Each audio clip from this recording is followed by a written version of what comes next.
से बोलिए भारत माता की, भारत माता की। मंच पर उपस्थित Shriman Mansukh Mandaviya ji, Shri Ramalingam ji, Shri Nirmal Kumar Surana ji, Shri R Selvam ji, home minister Pondicherry A Namah Shivaya ji, Shri A John Kumar ji, S Silva Ganapathy honourable member parliament, Shri Kalyan Sundaram ji, Sai J Saravan Kumar ji, Vivian Richard ji, E Thippentan ji, Shri GNS Rajasekaran ji, Shri V Selvam ji, general secretary Mohan Kumar ji, general secretary M Lakshmi Narayan ji, ex MLA Shri VMCV Ganapathy ji, Shri K Venkat ji, Shri RB Ashok Babu ji, और आज इस विशाल सभा में आए हुए मेरे प्यारे भाइयों बहनों माताओं और विशेषकर आए हुए मेरे युवा मित्रों को मेरा राम राम नमस्कार। இந்த விசாலமான சபையிலே இங்கே இந்த பெரிய எண்ணிக்கையிலே குழுமி இருக்கின்ற என்னுடைய சகோதர சகோதரிகளே, தாய்மார்களே, என்னுடைய சகோதரிகளே, குறிப்பாக என்னுடைய இளைய நண்பர்களே, உங்களுக்கு எல்லாம் என்னுடைய பணிவான வணக்கங்கள்।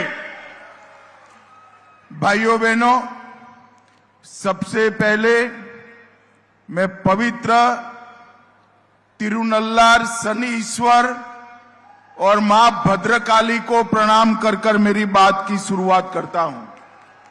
நண்பர்களே, முதலில் இந்த திருநாட்டிலே இந்த திருநள்ளாறிலே குடிகொண்டிருக்கக்கூடிய சனீஸ்வர பகவானையும் பத்ரகாளி அம்மனையும் அவர்களுக்கு நான் தலைவணங்கி என்னுடைய உரையை துவங்க இருக்கின்றேன்। ये पांडिचेरी कई तपस्वी और सिद्धों की भूमि है। இந்த புதுச்சேரி மண் பல தவசீலர்களின் புண்ணிய பூமியாக இருக்கின்றது। और ये पांडिचेरी पर ही श्री अरविंद ने भारत के विश्व गुरु बनने का स्वप्न देखा था। இந்த புதுச்சேரி மண்ணிலேதான் மகரிஷி அரவிந்தர் பாரதத்தை விஸ்வகுருவாக உலகின் குருவாக ஆக்கும் கனவை அவர் கண்டார்। मैं सबसे पहले पांडिचेरी की इस महान भूमि को प्रणाम कर कर मेरी बात की शुरुआत करना चाहता हूं। இந்த மகத்தான புனிதமான புதுச்சேரி மண்ணிற்கு நான் தலைவணங்கி என்னுடைய உரையை நான் துவக்குகின்றேன்। मित्रों, सबसे पहले विश्व की सबसे पुरानी भाषाओं में से एक ऐसी तमिल भाषा में मैं आपसे बात नहीं कर पा रहा हूं, इसलिए आपसे क्षमा प्रार्थना करता हूं। உலகத்தின் மிகவும் தொன்மையான மொழியான தமிழ் மொழியிலே என்னாலே இங்கே உரையாற்ற முடியவில்லை என்பதற்காக உங்களிடம் மன்னிப்பு கேட்டுக்கொண்டு என்னுடைய உரையை நான் தொடர்கிறேன்। आज ये विशाल सभा करने का दो उद्देश्य है, दो एम है। இந்த பரந்துபட்ட இந்த அவையிலே நான் வந்திருப்பதற்கு இரண்டு நோக்கங்கள் இருக்கின்றன। एक उद्देश्य है मोदी जी और रंगास्वामी जी के नेतृत्व में डबल इंजन सरकार ने जो काम किया है इसका रिपोर्ट कार्ड आपके सामने रखना है। முதல் நோக்கம் என்னவென்றால் நம்முடைய மாண்புமிகு பாரத பிரதமர் நரேந்திர மோடி அவர்கள் தலைமையிலும் இங்கே புதுச்சேரியின் முதலமைச்சர் ரங்கசாமி அவர்களுடைய தலைமையிலும் இத்தனை ஆண்டு காலம் என்ன நடந்திருக்கிறது என்பதற்கான பட்டியலை அறிக்கையை உங்கள் முன் சமர்ப்பிக்க நான் வந்திருக்கிறேன்।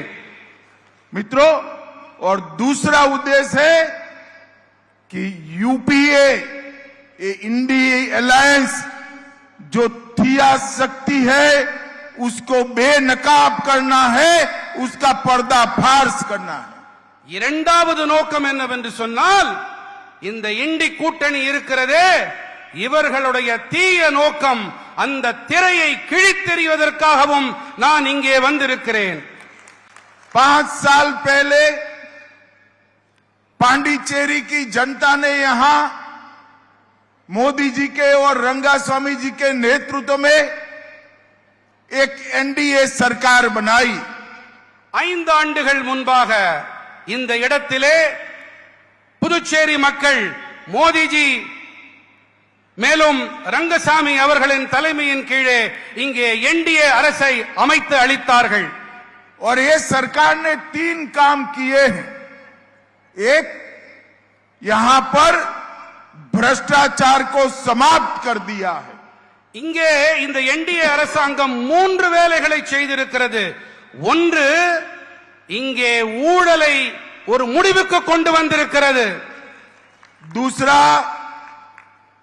जो पहले कांग्रेस सरकार थी वो दिल्ली के उनके मालिकों का एटीएम बनाया था पांडिचेरी को, हमने पांडिचेरी को एक स्वायत्त यूटी बनाने का काम किया है।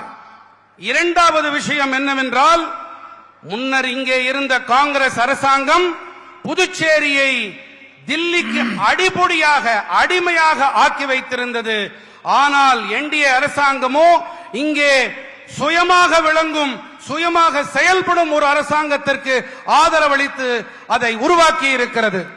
भाइयों बहनों, और तीसरा काम किया है, हमने पांडिचेरी में पॉलिटिकल स्थिरता लाने का काम किया है। மூன்றாவது பணியை நாங்கள் என்ன செய்திருக்கிறோம் என்று சொன்னால் இங்கே புதுச்சேரியிலே அரசியல் நிலைத்தன்மை அரசியல் ஸ்திரத்தன்மையை நாங்கள் அமைத்தளித்திருக்கிறோம்। आज के ही दिन 2019 में पुलवामा हमले में हमारे 40 सीआरपीएफ के जवान शहीद हो गए थे। 2019 ஆண்டிலே புல்வாமா காஷ்மீரின் புல்வாமாவிலே நம்முடைய 40 சிஆர்பிஎஃப் வீரர்கள் உயிர் தியாகிகள் ஆனார்கள், பலிதானிகள் ஆனார்கள்। मैं सबसे पहले हमारे वो 40 बहादुर जवान जिन्होंने देश के लिए शहादत दी वो सभी को मनपूर्वक श्रद्धांजलि देना चाहता हूं। இந்த நாட்டிற்காக தங்களுடைய இன்னுயிரை அளித்த அந்த 40 சிஆர்பிஎஃப் படை வீரர்களுக்கும் நான் என்னுடைய உளமார்ந்த அஞ்சலியை இப்பொழுது நான் காணிக்கையாக்குகிறேன்। भाइयों बहनों, कांग्रेस के जमाने में आए दिन पाकिस्तानी आतंकवादी हमारे जवानों पर हमला करते थे। காங்கிரஸ் ஆட்சியின் போது ஒவ்வொரு நாளும் பாகிஸ்தானிலிருந்து தீவிரவாதிகள் பயங்கரவாதிகள் வருவார்கள், நம் மீது தாக்குதல் தொடுப்பார்கள்। और ये जो हमला करने की परंपरा को कांग्रेस ने रूटीन बना दिया था। இந்த அன்றாட தாக்குதல் என்ற இந்த சம்பவத்தை காங்கிரஸ் அவர்கள் இதனை ஒரு வாடிக்கையாகவே ஆக்கி இருந்தார்கள்। और इस पर देश के प्रधानमंत्री, गृह मंत्री, रक्षा मंत्री कोई रिएक्शन तक नहीं आता था। இது பற்றி நாட்டின் பிரதமராகட்டும், நாட்டின் உள்துறை அமைச்சராகட்டும், நாட்டின் பாதுகாப்புத்துறை அமைச்சராகட்டும் யாரும் எந்த வாயும் எந்த வார்த்தையும் பேச மாட்டார்கள்। मगर मोदी जी ने एक नई परंपरा की। 19 में पुलवामा में हमला किया, इसका जवाब एयर स्ट्राइक कर पाकिस्तान के घर में घुसकर आतंकवादियों का खात्मा कर दिया। ஆனால் மோடிஜி அவர்கள் வந்த பிறகு 2019 முதன்முறையாக புல்வாமாவிலே தாக்குதல் நடைபெற்ற பிறகு அவர்கள் வீடு புகுந்து தாக்கினோம்। நாம் வான்வழியே சென்று நாம் அவர்கள் மீது தாக்குதல் தொடுத்தோம்। पहले सर्जिकल स्ट्राइक, फिर एयर स्ट्राइक और अंत में ऑपरेशन सिंदूर कर पाकिस्तान को मजबूत जवाब देने का काम नरेंद्र मोदी जी ने किया है. முதலிலே துல்லிய தாக்குதல் சர்ஜிக்கல் ஸ்ட்ரைக், பிறகு வான்வழி தாக்குதல், நிறைவாக ஆபரேஷன் சிந்தூரை நாம் அரங்கேற்றினோம். அரங்கேற்றி அவர்களுக்கு ஒரு முற்றுப்புள்ளி வைத்திருக்கிறோம்.